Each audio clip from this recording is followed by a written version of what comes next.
Tuturuan ko kayo kung paano gumamit ng bootable USB from our Shopee, Lazada, and TikTok. First, saksak natin sa PC yung USB.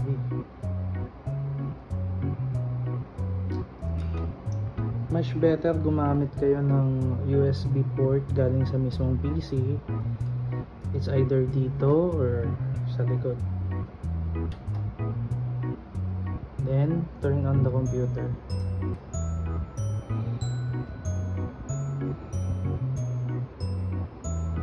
Pagka turn on is punta kayo ng BIOS. Yan. It's either depende. It's either delete, F2 or F12, depende sa BIOS model ninyo. And then, hanapin nyo sa BIOS yung boot priority.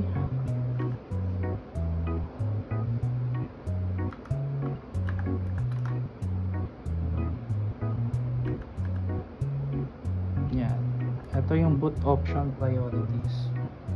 So, ilalagay natin sa priority 1 yung ating USB.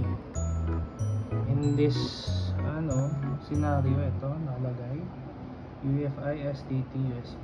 So ito na yun. Yan, ilagay lang natin siya sa unahan. And after nun is save and exit.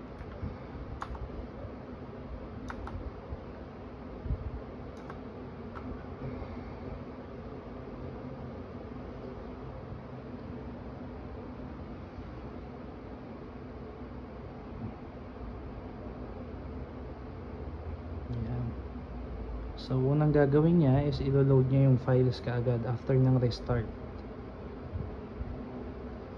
By the way, disclaimer lang, minsan pa iba-iba tayo ng gamit ng USB.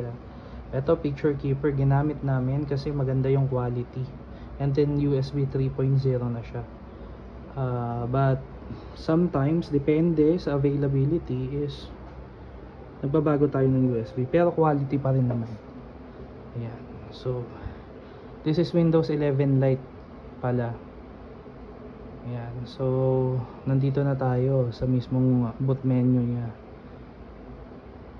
And then, click lang natin kung anong language. After, click next. And then, install now. Dito, mapoprompt kayo ng product key. It's either bibili kayo sa labas or pwede naman natin gamitin yung activator after netong pag-install ng Windows. So, if meron naman kayong nabili or meron naman na kayong product key na nakahanda, pwede nyo na ilagay dito. Pero kung hindi muna at gagamitin nyo yung free lifetime activator sa mismong USB, ito, nasa loob yan. Pero after na ng installation yung magagamit. So, ito, I don't have a product key para tumuloy tayo. And then, pili na lang kayo ng version na gusto nyo.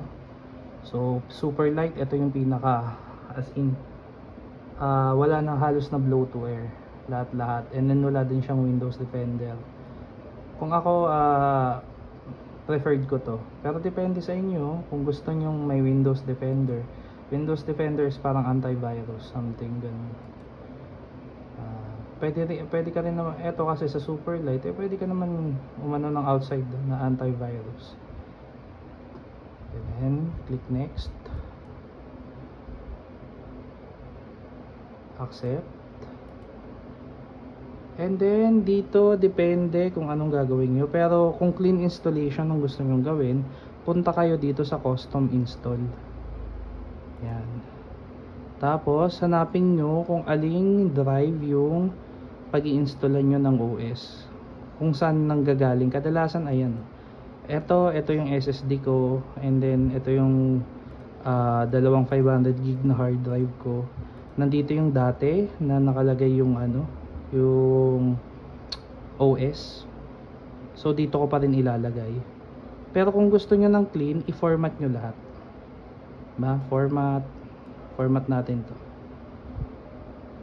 Yan, naka-format na, parehas na yung total size tsaka free space, same as this. I-format ko din siya kung gusto mo talaga ng clean install. Pero pwede mo rin naman gawin to, nandito yung mga mahalagang files mo. Bago ka mag-reformat, ilagay mo muna sa ibang partition, hard disk mo, yung mga mahalagang files mo para hindi siya magalaw. Kasi ito lang naman gagalawin natin. Etong mismong lagayan ng OS. Ito yung parang pinaka system disk niya. Pero kung gusto mo ng malinis, yan, i-format natin. And then, after mong ma-format na, kung sakali, yan, click mo and then next. Yan, maglo-loading na siya. Ang bilis nga pala ng ating pag-i-install is nakadepende pa rin sa mismong pinagsaksakan ng USB port. Ang gamit natin ngayon is USB 3.0 kaya mabilis lang. Pero most of the time, lalo na sa mga old PC, medyo mas mabagal siya. Same process lang din to if disk yung binili nyo. Kaso nga lang mas matagal yun. Mas matagal ang loading niya compared to USB. So much better kung meron naman kayong budget is ito na lang. Pero kung medyo low budget at gusto nyo ng may disk drive naman yung laptop or PC nyo, pwede na rin. Kumbaga cheap tawag dito, price over efficiency, disk versus USB. Ganun.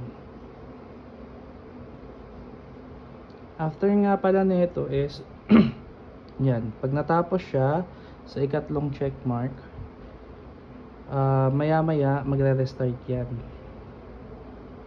Dalawa lang ang pwede mong gawin after restart. It's either habang nagre-restart, bunutin na natin si USB, or punta uli kayo sa BIOS para palitan yung boot priority. Kasi kung hindi, uulit na naman siya sa ganyang installation. Baka malito kayo. Yan. So yan, ganito, pwede na natin tanggalin yan. Pero yung isang option is, papakita ko sa inyo, para hindi kayo umulit. Punta muna kayo ng BIOS. Actually, yun. Kung na ano. Start ulit natin. Start.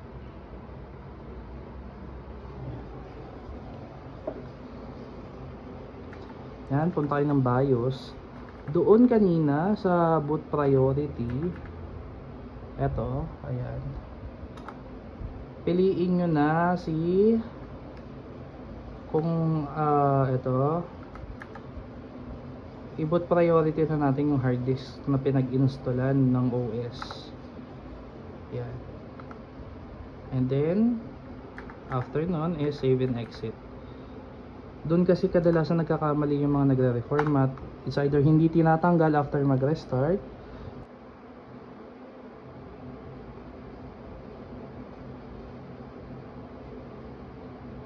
so ayan, after ng restart nya is makikita mo na naglo-loading siya.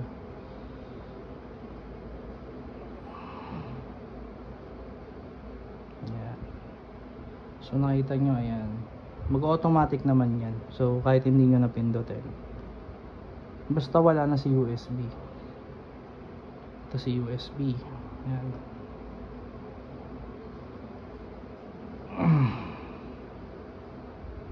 After nito is config na lang ang gagawin nyo, yung mga settings, kung ano yung gusto nyo sa hindi. After nyan, okay na, pwede nyo na magamit yung magamit yung PC. Tapos na tayo sa pag-reformat. Sa next video natin, papakita ko sa inyo kung paano gamitin yung lifetime activator, kung paano natin siya may iwasan magkaroon ng error. So stay tuned, maglalabas ako ng ikalawang video. Yun lang, and thanks. So ayun, papakita ko din sa inyo kung paano mag set up pagkabagong reformat. So after ng mga loading kanina, eto na, nandito na tayo. So ayan, country, kahit anong gusto mo, United States, pero much better dito na tayo, Philippines. Then yes, Much better gamitin natin US kasi ito yung default sa atin, and then skip na lang natin yung second layout. After nyan is ito, it's either i-connect nyo sa ethernet or di kaya lagay nyo muna to, saka na to lagay mo muna I don't have an internet, tapos continue with limited setup. And depende sa inyo kung i-ano nyo yan, i-toggle off nyo lahat. Ako kasi tinatoggle ko off ko talaga to kasi minsan nakakapagpabagal to. And then sa location pwede naman yan, find my device, yan, accept. Then ayan na.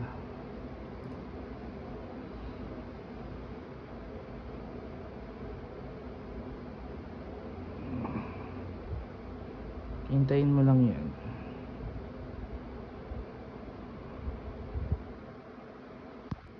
So ayan, pa-load nyo uli, babalik siya dito, next uli, next. Actually tatanggalin ko nga pala to uli, accept, and then nandito na tayo, ayan na. So ito nga pala, meron na kaagad ang version ng OS ng Windows Lite, may nakahanda ng installer ng Chrome tsaka ng Firefox, depende na lang sa inyo. So ayun, tapos na tayo. Salamat.